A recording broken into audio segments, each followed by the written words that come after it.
curious when we look at this game, so I'm not sure what to expect from Tyson Bagent. I think we've been talking about him all week, and people are getting fired up. I'm surprised so many people feel he's going to be better than Justin Fields because he fits the system better. It's just there's a lot of wacky stuff going on. I'm just curious, when you look at this game, it seems to me if they fall behind, they're in huge trouble because we're talking about the offensive line issues. If they fall behind, Maxx Crosby is going to just have everybody for lunch. And I mean, he'll bring them out to a nice country club and feed them. No, he will dine on the Bears. I'm just curious how you see the game unfolding. I'm more interested in kind of a trip handicap here. How will the horse race break down? And we'll get to your pick in a bit. Yeah, that's who's starting for the Raiders? Is it Brian Hoyer? Is it Aiden O'Connell?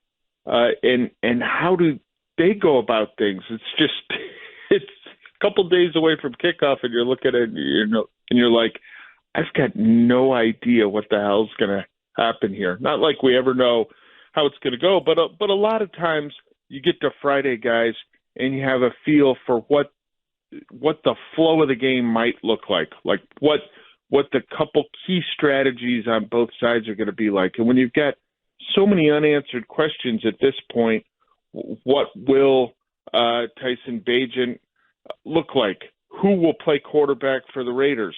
What's the Bears' offensive line like?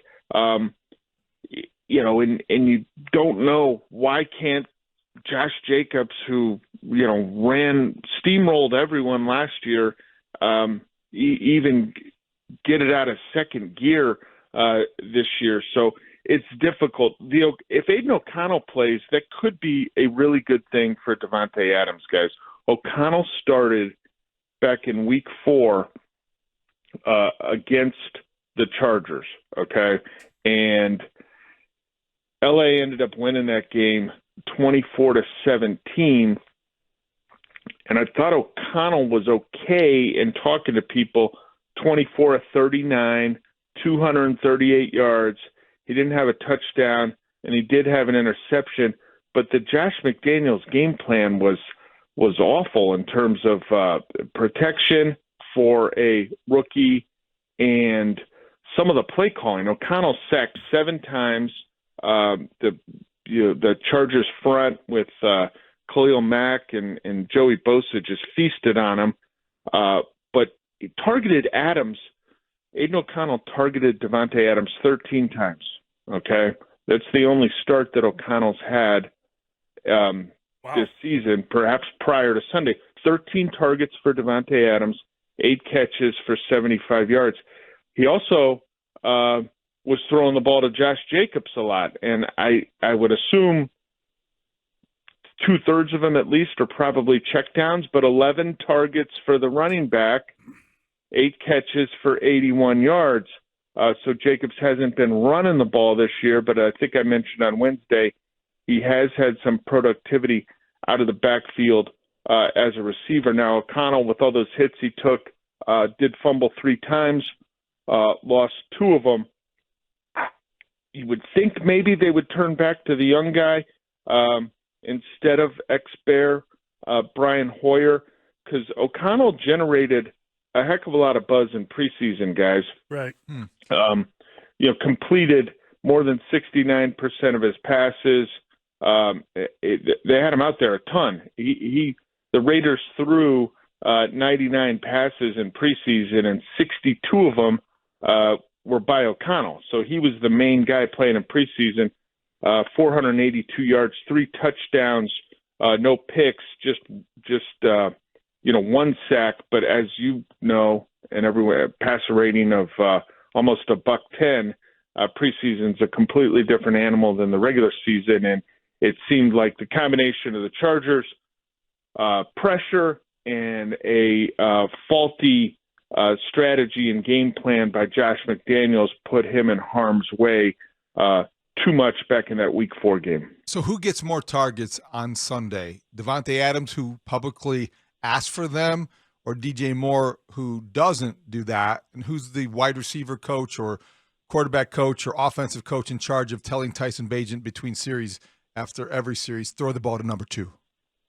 Yeah, I mean, I think Tyson knows, like that he needs. I think Tyson wants to get the ball to DJ Moore. Like, I think he's driven to do that. You talk about the interception he threw late in the game last week, and he's like, if I got that guy one-on-one, I'm going to him.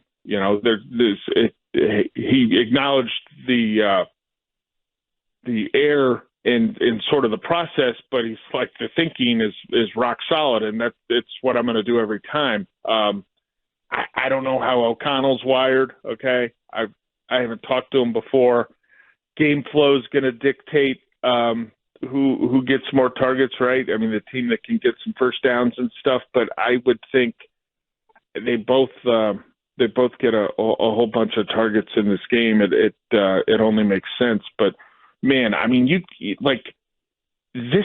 If this is O'Connell versus Bagent, like, this could set up as one of those all-time quarterback matchups when you go back in Bears history of looking at some of the guys who have stepped in and played for them, and then you look over at the other side and wait a minute, who's starting for them? You kind of put it together. I mean, O'Connell's interesting after his Purdue career, but and Bagent, I think, is interesting. Boy, was he impressive when he talked earlier this week, but winning the press conference and winning the game are two distinct issues. This segment with Brad Biggs is sponsored by Est Wing Professional Tools, made in the USA for 100 years. EstWing.com.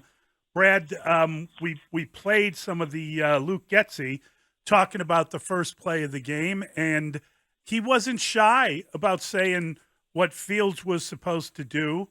Where are you at with Luke Getzy? And was he playing the blame game? Was he trying to just explain what went wrong? It's hard not to sound like you're blaming someone when you're explaining that the guy didn't do what he wanted him to do.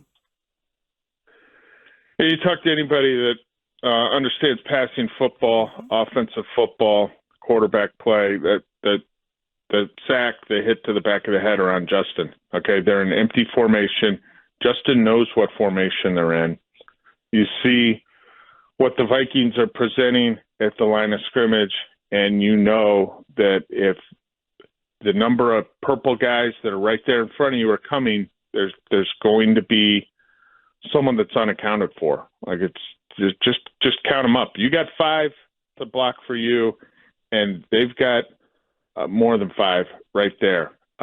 He's slow to set up or take that short drop back from shotgun as he gets the snap, and he holds the ball. I mean, it's like you can have a separate conversation about the play call. Yes. All right. Yes. And yeah, you but should. I don't have. You should, like, Brad. well, and if you're the coach, okay, you well, can't be let that me direct. Finish. Let me I'll finish. let you finish. Okay. Let me finish. You can have a separate conversation about the play call, and I think you want to do some of that stuff against a team like the Vikings. But in terms of what happened on the play, it's 100% of it's on the quarterback's shoulders. There's a way to answer that, though, if you're the offensive coordinator, by accepting responsibility and explaining why the quarterback needed to make that throw the way you just described well. There's a way to answer it without wondering if the tire marks on Justin Fields' back hurt or going to leave a mark. Because, Brad, come on, he totally blamed the player and didn't take much responsibility for his role in that.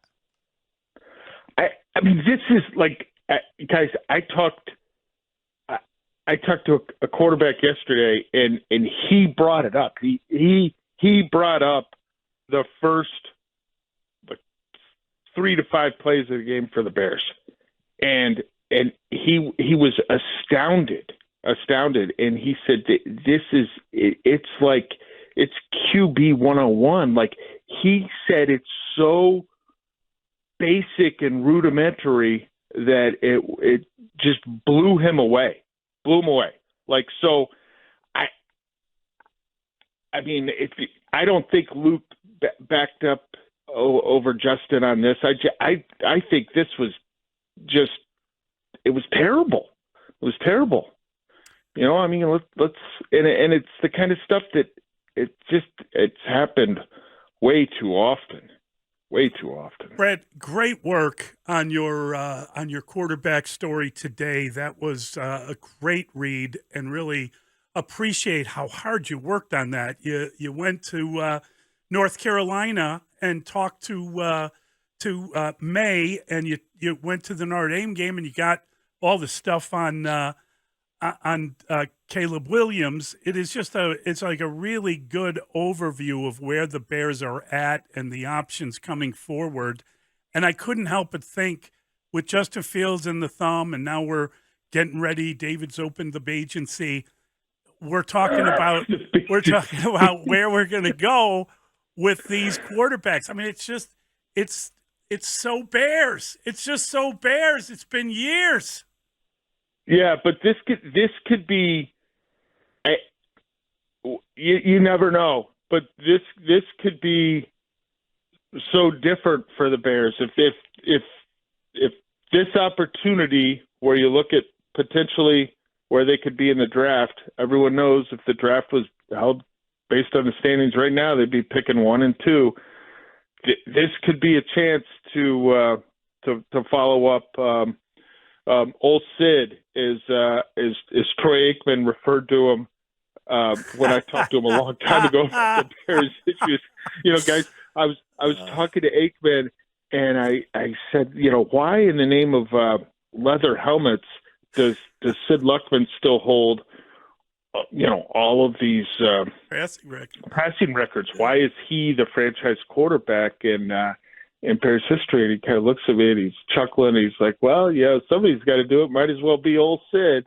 That was before Cutler came along and put up some marks. But Sid's still he's kind of the standard bearer. And right. he last took a snap. It's crazy. He last took a snap in 1950, guys. Yikes. It's a great story, Brad. Quickly, what is your pick for Sunday in the battle of backups? Yeah, I was leaning kind of toward the Bears when you looked at some of these issues that the Raiders are encountering, but it's the offensive line stuff that has got me really kind of waffling. So, you know, I'm Raiders 20, Bears 17, guys.